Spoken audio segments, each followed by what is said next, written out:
Ladies and gentlemen, welcome to another episode of 4.0 to Pro, your pocket-sized pickleball podcast, where we teach you a single shot or strategy every single episode. I'm Michael O'Neill here in Long Beach, California, and I'm not joined by anybody today. It's just me solo. Mircea has been super busy with family over the holiday time, and I didn't want to hose you guys.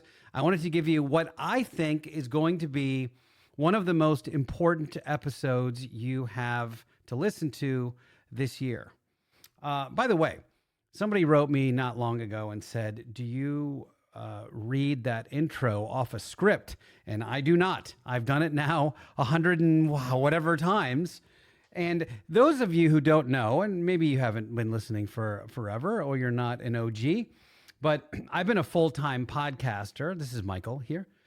For, 2012. So that would be 14 years. This is my 14th year being a full-time podcaster. In my real world, I have a show called The Solopreneur Hour, where I interview entrepreneurs. And I've been doing that for a very long time.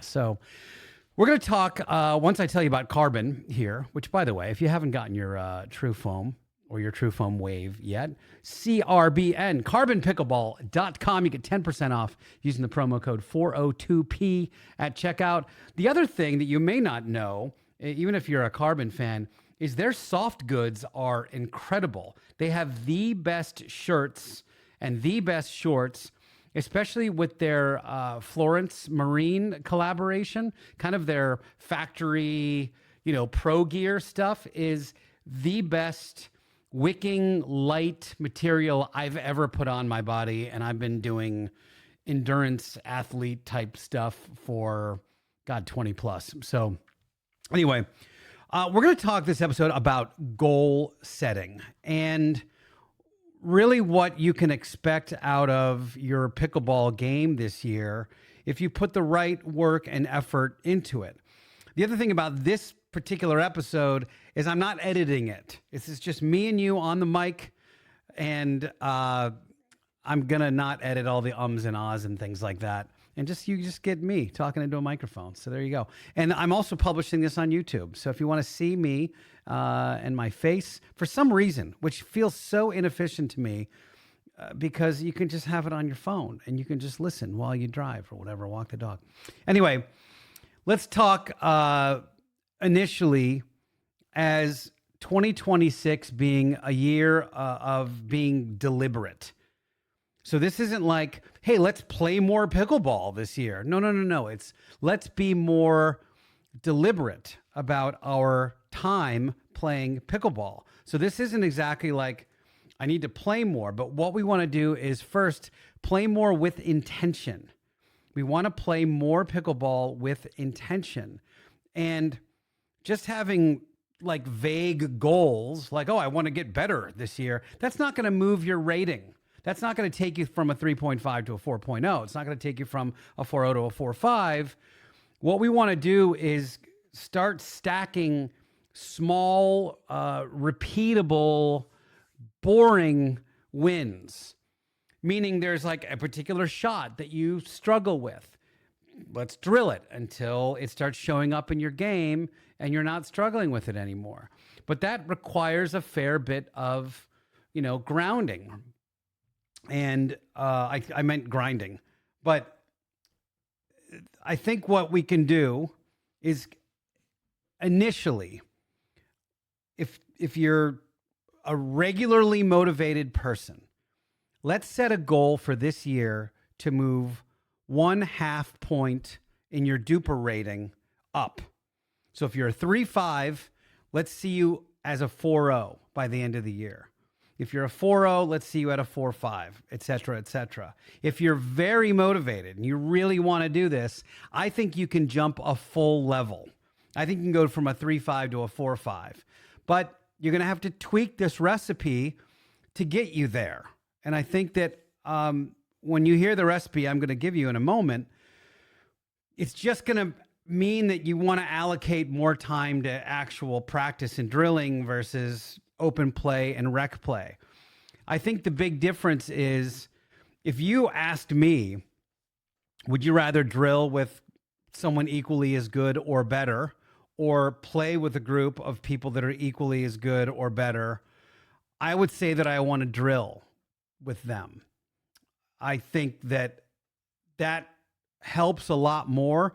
Getting, 100 reps or 200 reps or 300 reps of backhand dinks with someone who's good and you can go back and forth is so much more valuable than the handful of dinks you'll get in an actual game.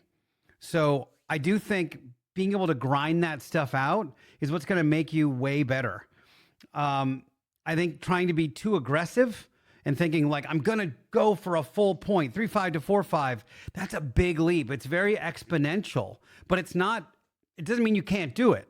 It just means it's going to take, it's going to take a bit of work.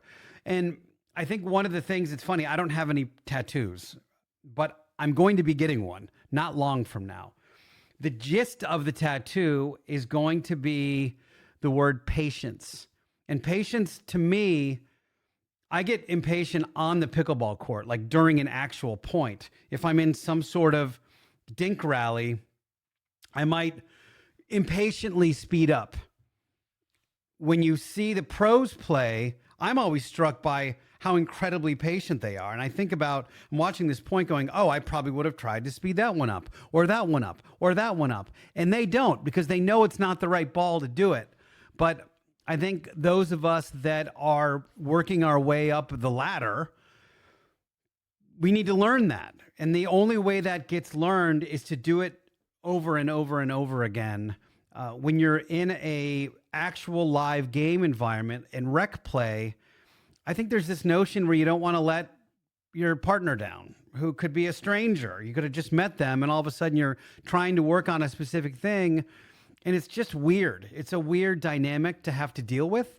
So to me, that part where we get to just do drilling, it's the way to go. It is the actual way to go. Here's how we do it. Here's the how. I'd like you to take 30%. Let's start with 30% of your allocated pickleball time, and we'll say 25 to 35%, whatever it is, and drill in that day. So if you get to play 3 times a week, one of those 3 days is drilling. If you play 4 times a week, one of those 4 times is drilling. If you play 5, you might consider 2. You have to do this. There's no other way to get better at pickleball other than to practice and drill. Now, if you don't have anybody around to drill with, you could do a combo platter of focusing on different videos to watch and finding a wall to work out on. Because you can get a lot of dinks and a lot of speed ups and a lot of resets from a wall. It's not as good as the real thing. So ideally, you find a drill partner. And I do think that there are people, some of which listen to this show.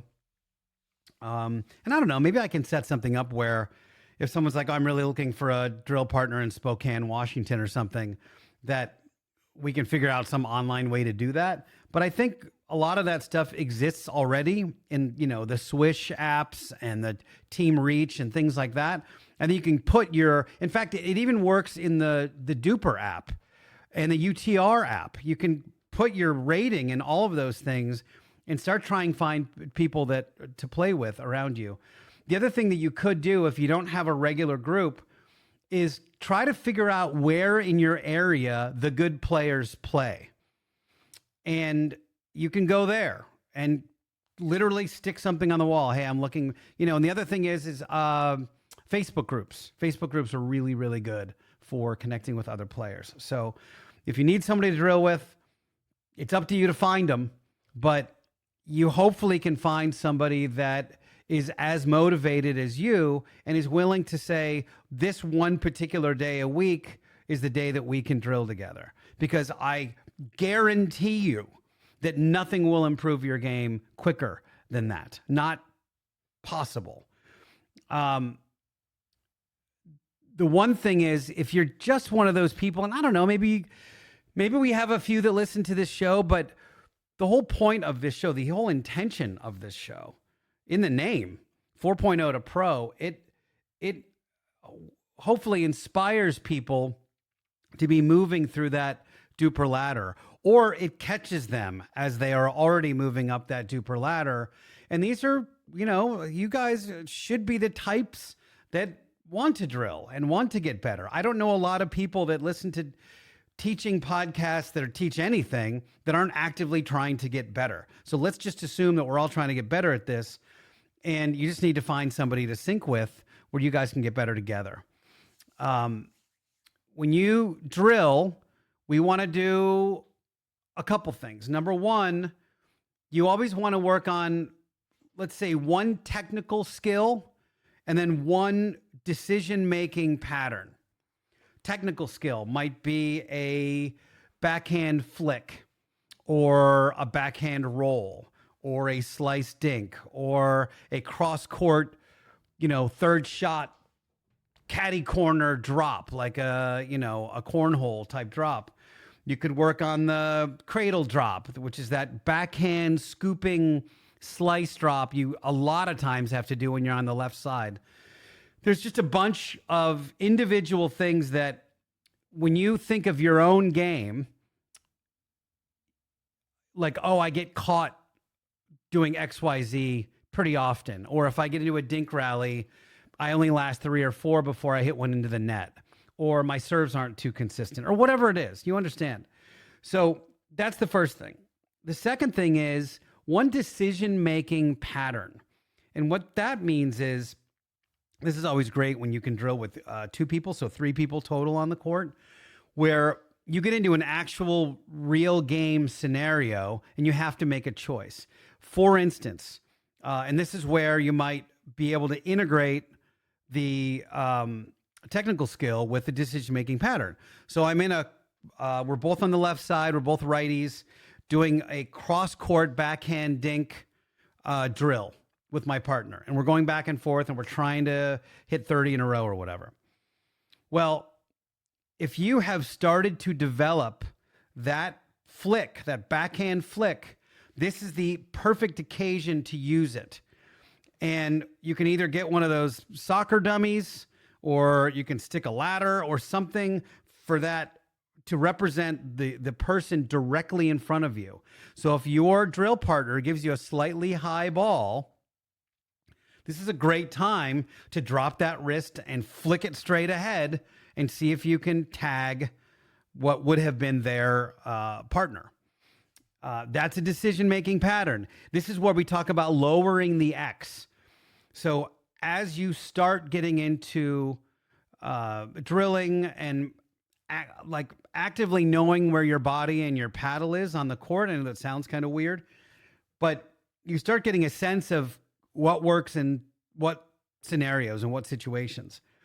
And the X represents, when I say lowering the X represents the height of the ball that you can execute this particular shot with. So let's stick with the backhand flick. So this is a slightly higher cross-court dink. You're on the left-hand side.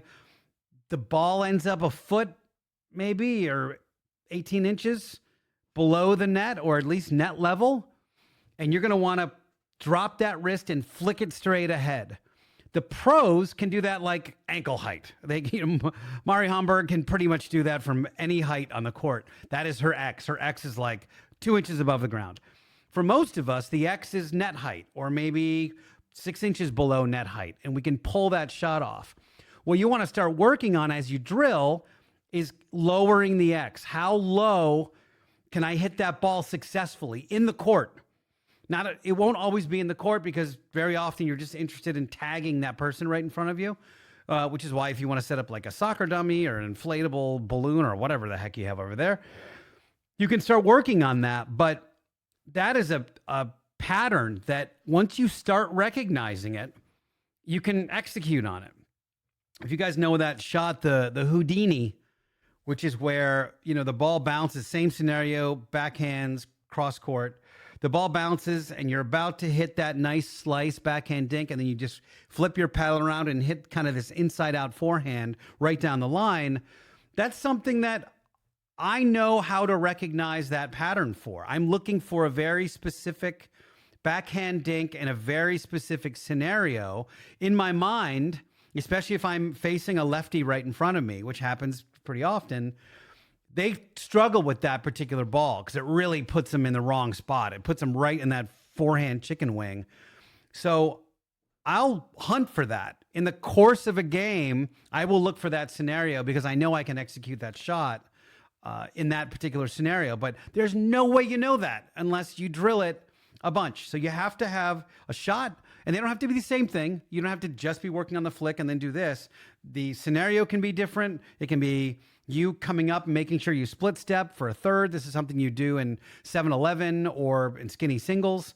I really love skinny singles for at the end of the drill session, by the way. And if you guys go back, we've outlined a fabulous drill session a few months ago. So definitely check that out.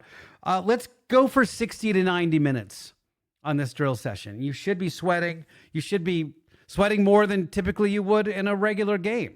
So let's focus on that. And that let's start there for 2026. I'm going to commit to making 30% of my play on the court a drill session. If you want to get one of those big jumps and go over a full point, it's probably going to have to be 50%.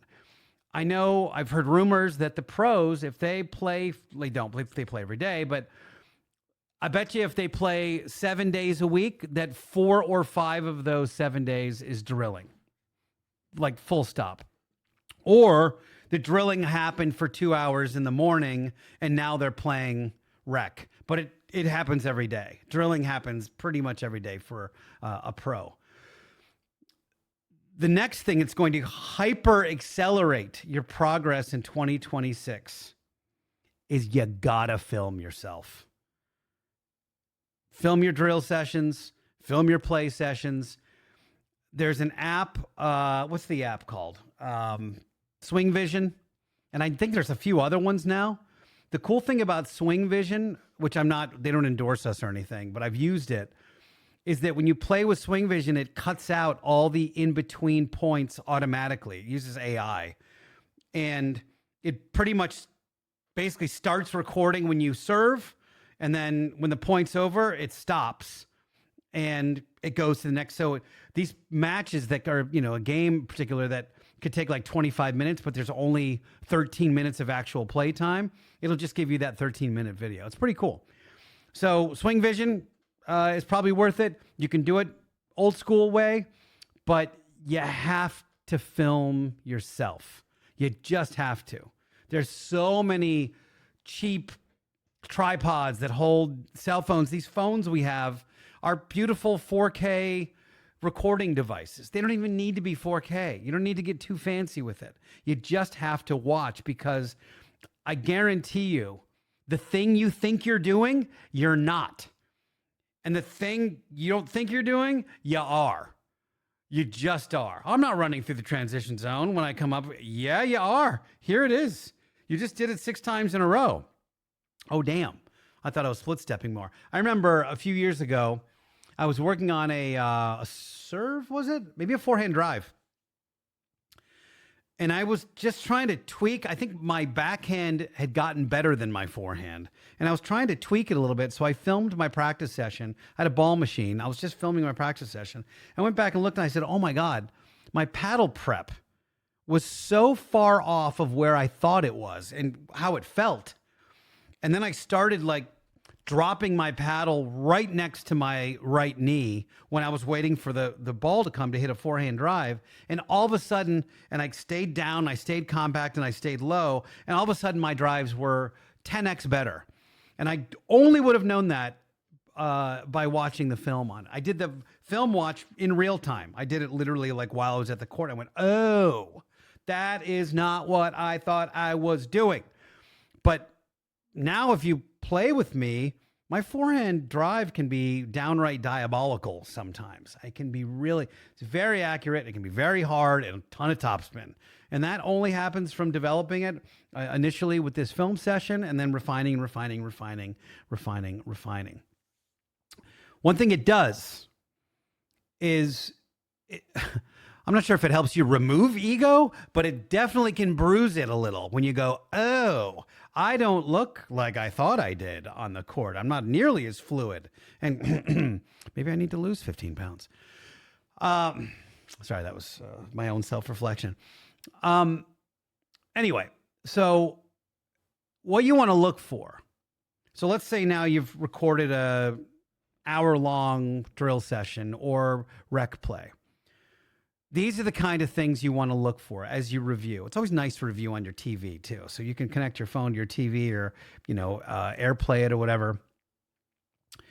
You want to look for breakdowns in footwork. This is typically 90% of why we hit errant balls in pickleball. As we've discussed ad nauseum on this show, it's usually a footwork breakdown. You're moving through a shot. You're lifting when you hit the shot.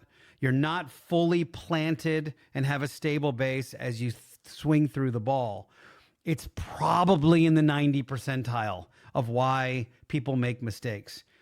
The other one is mostly decision making, and that could encapsulate not only just choosing the wrong shot to hit, but also thinking that you should be hitting a particular technical shot that you don't have the skill for yet. That's also a decision. An example of that I have done and still struggle with is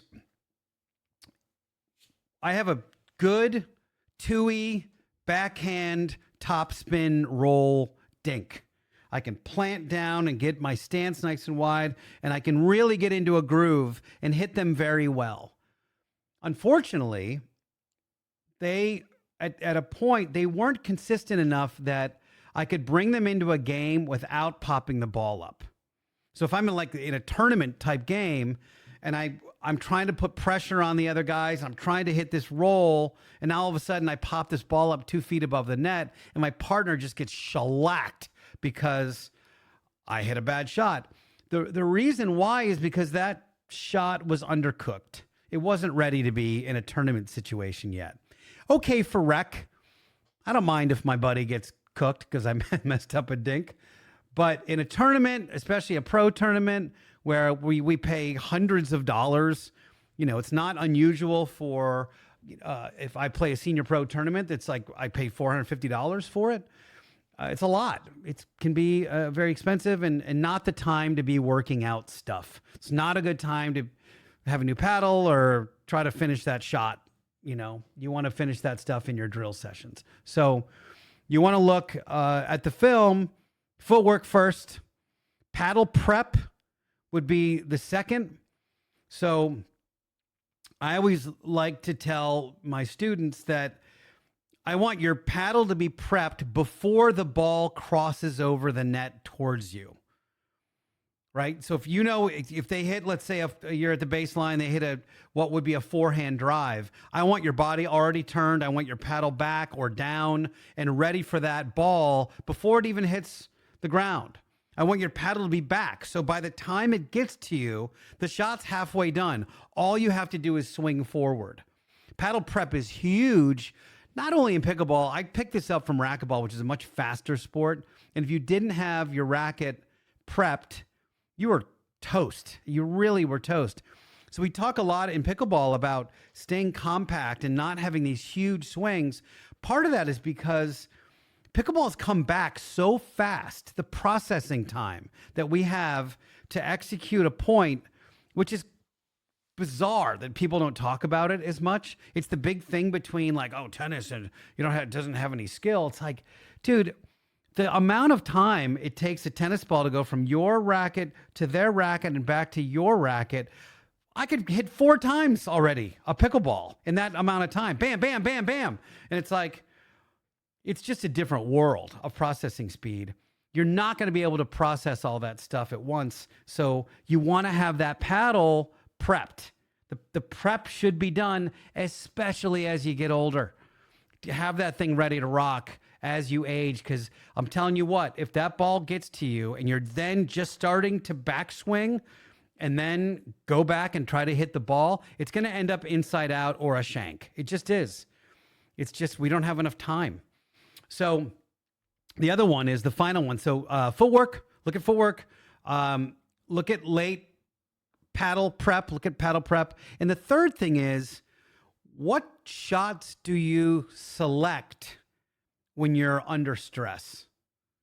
Like, where do you go? What's your default? Do you just whip a ball up? Are you, I play with some of these guys that are tennis players that they don't love to drop. They just don't. They're better at drives. They're good at drives. But when it comes time to advance towards the kitchen, they'll hit a lob because they don't have the skill set to drop a ball, and they kind of panic and they lob their way out. And dude, those lobs, dude and dudettes, those lobs are out 60% of the time. They're too long.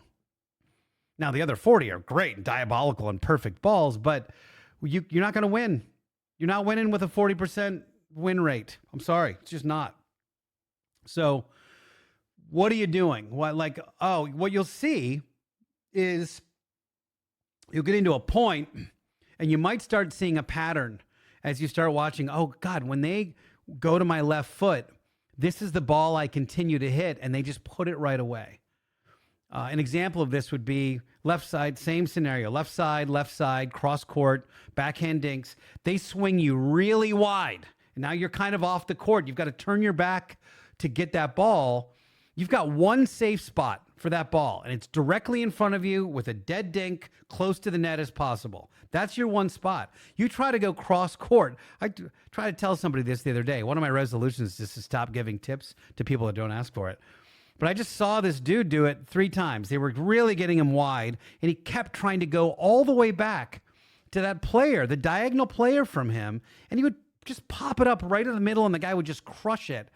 And finally, when the game was over, I said, you had one safe spot there that you could hit it. You know how they were putting it away? Yeah. And I said, that's your one safe spot because it's really hard to get it cross court. Oh, well, and he just made some excuse why he always hits it perfectly cross court. And this one game was the anomaly, the 3 times in a row that he tried this and they pulverized him. So I'm like, all right, that happens. Not a big deal. Film,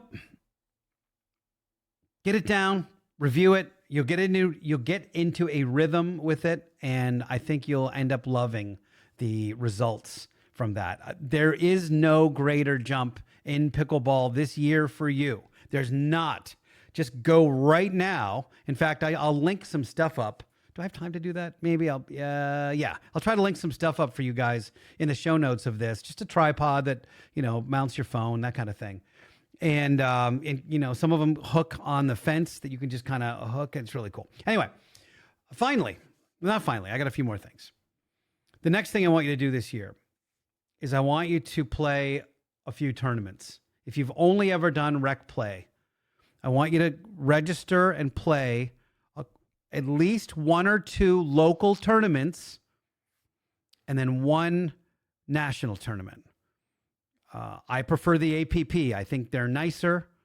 I think the whole vibe is a little better, but the PPA as well is where all the pros are. You can see all the people you see on TV everywhere. You can see them play live. Have a look at the PPA calendar. Have a look at the APP calendar. See if there's something around. It's such a fun trip. If you can find a buddy or your tournament partner and say, ooh, let's go to Vegas for the blah, blah, blah, or let's go to San Diego or Florida or whatever, you should definitely do that.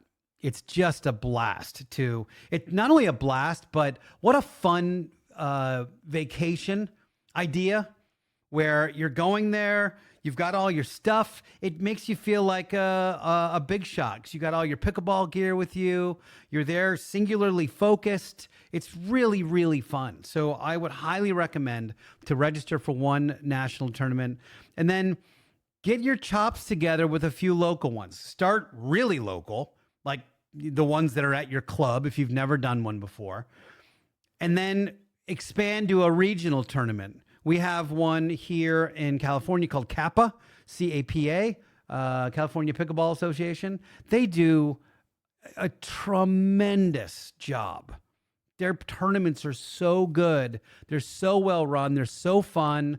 They give you shirts and socks and swag, and they've got food. And it's just, when you get to the bigger ones, the PPAs of the world, the APPs, they're very expensive. They don't swag you out, really. You've got to go buy everything. They're not in the business of spending a lot of money on their competitors. They're getting 1,100 entries, but local tournaments are way more fun for that, and regional ones as well. One more reason to have a Facebook group or something like that if you don't know where those tournaments are.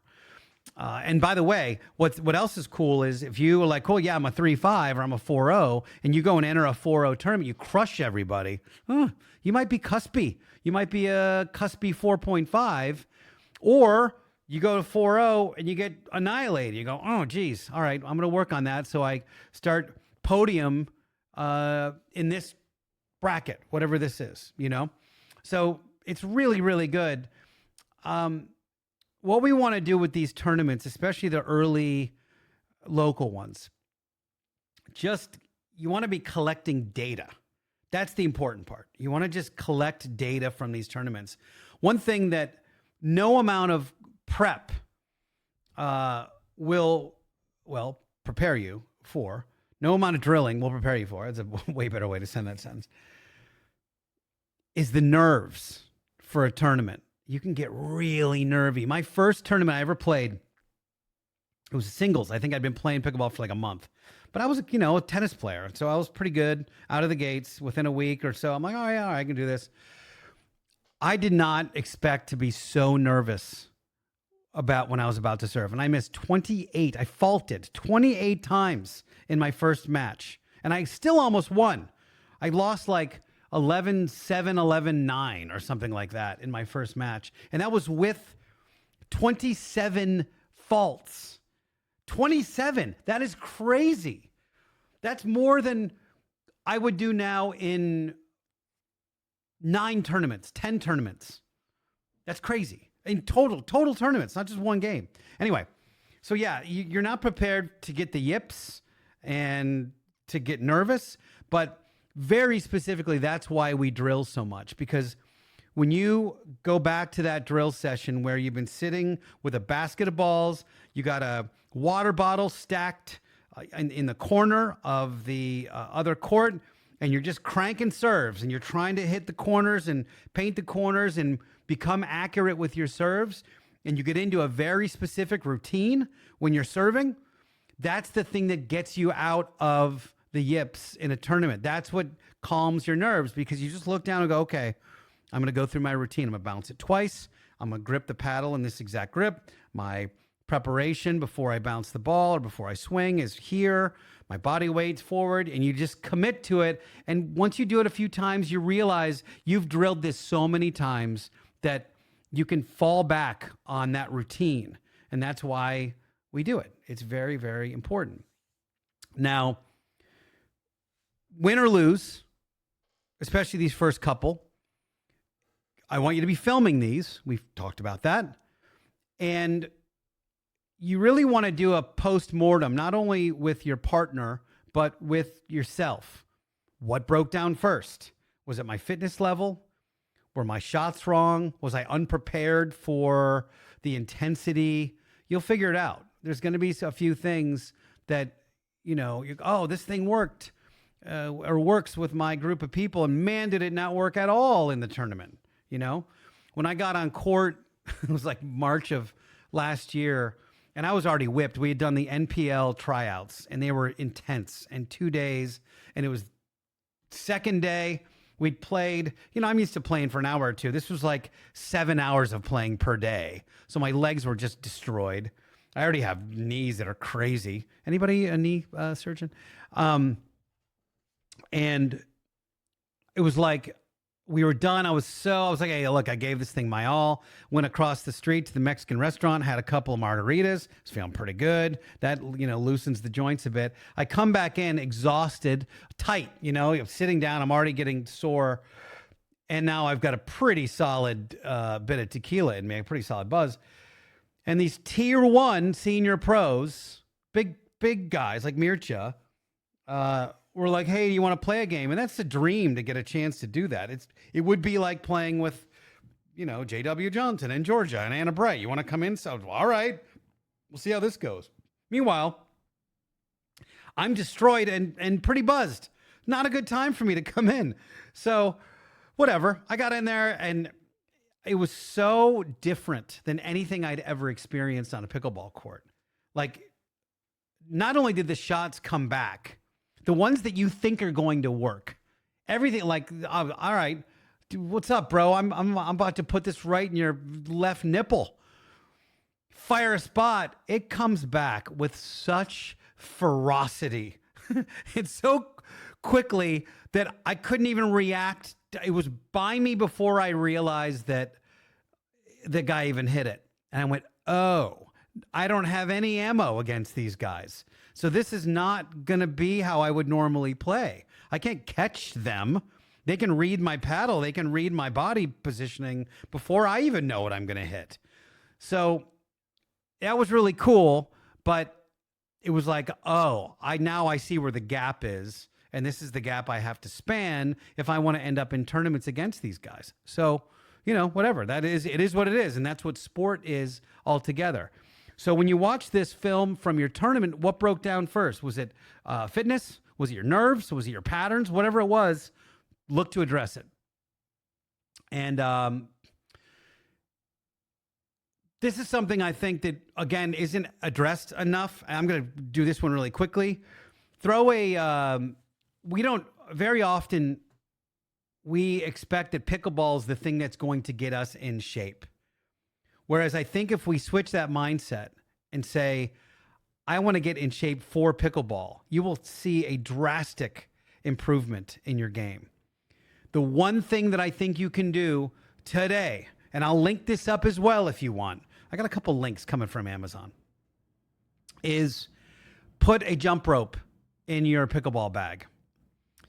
And if you want to buy two, mine tends to live in the car with me, but have one for your daily drill. If you can start jumping rope, I've got this great YouTube video that I follow that's like it's like a HIIT routine, high intensity interval training with jump rope. And it's like you do 30 seconds of jump rope and then, 20 push-ups and then 30 seconds of jump rope and then squats and 30 seconds of jump rope. And it goes back and forth and back and forth and back and forth. And I want to say I do like 2 or 3 rounds of it. It's 15 minutes. I'm soaked. I'm sweating. Like, it is a real workout. And I do remember about 3 weeks to a month into doing it, I remember thinking, God, my legs and calves and quads and feet all feel so strong. You've reinforced all of those muscles and you get a lot of burst on the court from it. So throw a jump rope in your bag. Otherwise, if you're someone who's a regular gym person, think about a lot of good plyometric exercises you can do. There's tons of stuff out there for tennis. So you can always, that's what I do, is I'll just go online and look up like tennis footwork drills or something like that. And you can see the kinds of drills that we really need to do as we are playing pickleball. So we really reward stability. This is where people, twist ankles and tear knees and Achilles and things like that. This jump rope, these plyometric exercises will greatly improve your chances of not injuring yourself, especially if over the age of 40 or 45. And so you want to, this is us aging smarter, not harder, basically. And then you really, I think, want to focus on your footwork. If you haven't already, this is the first thing we talked about in the film study. Just focus on your footwork. Do hopscotch if you have to. Do these tennis footwork drills because they really, really matter. I forgot to mention this before, but I love storing all of this stuff. I have an iPhone, so I use Apple Notes for all of this. I track my practice sessions, and I'll make a little log like, oh, this felt good, this felt bad, and if you combine that with the video, and you can even drag and embed those videos within the Apple Note. It's one of the Apple Note app, by the way, is one of the most powerful apps on the iPhone that people barely know how to use. But you can throw that in right in the app. You can throw your drill session in, so you can look back and see all these videos in one spot as you go through. You can also do it with a Google Doc. There's tons of ways to do this using AI and Zapier and if this then that and all kinds of different apps that take the heavy lifting off of, I want to transfer it from my camera and then edit it down to XYZ and then get the thing out. You don't need to do all that. Like, it is very easy to do this these days, but you got to do it. So you just have to do it. Finally, mental game. I challenge you this right now as you listen to this podcast. Stop thinking of yourself as a rec player that plays tournaments. Okay? Start thinking like a competitive player who trains. You're a competitive pickleball player who trains. It's going to lock you into a totally different mindset as you, because playing tournaments, you can just look at it and go, oh, it's going to be so much fun, which it is. Don't get me wrong. But winning a tournament that you've paid for is more fun than losing a tournament that you've paid for. So let's have fun and win. I feel like that's a really good combo platter. If you embrace the suck, one of my buddies runs this drummer camp, Mike Johnston, and that's the first thing they do is they give you like one of those Lance Armstrong wrist bracelets that says embrace the suck. And that's what this is. The first cue of this year, Q1, is going to be sucky as you go through this process. And then what's going to happen is you'll have been working on a particular shot. Let's say it's a two-handed backhand. You're working on your two-y. In March, let's say you started drilling it today. In March, you're going to be in the middle of a point, and all of a sudden you're going to rip a two-y down the line and go, oh my God, it just showed up. It's crazy how that happens. But that's exactly how it happens. It will just show up as you continue to drill it and start understanding the scenarios in which you need to deploy it. It just will show up. And man, is that cool, especially if the person you drill with happens to be on the court at the time. Maybe you're partners or whatever. And man, is it cool. Oh my, did you see that? I just did the two-y. And they're like, whoosh, it's a high five moment. Really, really cool. Anyway, so here's your challenges this week. Number one, I want you to set a goal for your rating. If you're a 3.0, you want to be a 3.5. If you want to be a 3.5, you're a 4.0, 4.0, 4.5, etc. Okay? Number two, I want you to set and establish a drill day. Pick a date or pick a time and pick a day. Repeatably, if possible. If you can always do it Tuesday at 7 o'clock, do it Tuesday at 7 o'clock. Set that up. Third, find and target your first or multiple, whatever, tournament. If you've not played a tournament before, pick a date, and that's going to be your date you're going to work towards. If you play a bunch, get yourself a calendar. If you've never played a major, get yourself to a PPA or an APP tournament. That's what you want to do this week.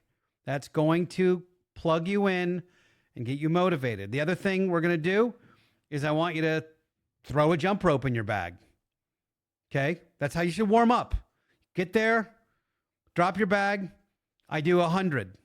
I'll do 100 jump ropes, which, by the way, it'll get your blood flowing. It'll get your legs going. It's really good. It's a really, really, really, really, really good exercise. If for whatever reason I don't have my bag with me, like I have my little sling bag, I'll do jumping jacks. I'll do 100 jumping jacks, and it has a similar effect. Start filming. So I'm going to link this stuff up on Amazon. Grab this little tripod. You can grab a little soccer dummy guy if you want to, and start filming yourself. You'll have to get that Swing Vision app or whatever it is. I think there's a few of them now.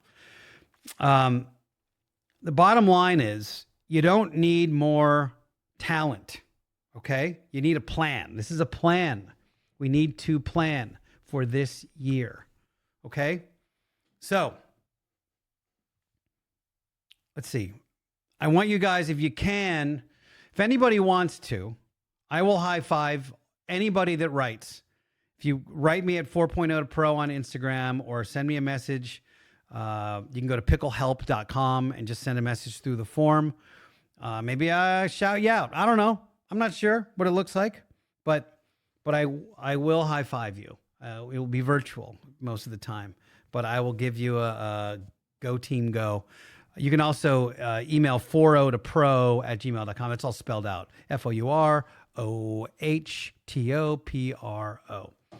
That's it. I thought this was going to be like a 20, and it's 45. So I can never bust Mircha's balls for making us run so long all the time. It's my fault. But this is a pretty epic show, if I'm being honest. Anyway, there you go, guys. I'll see if I can get ChatGPT to put this into a nice little, thing, a bullet point thing for you guys to do. And that'll do it. All right. You guys keep on rocking. Happy 2026. We'll see you soon.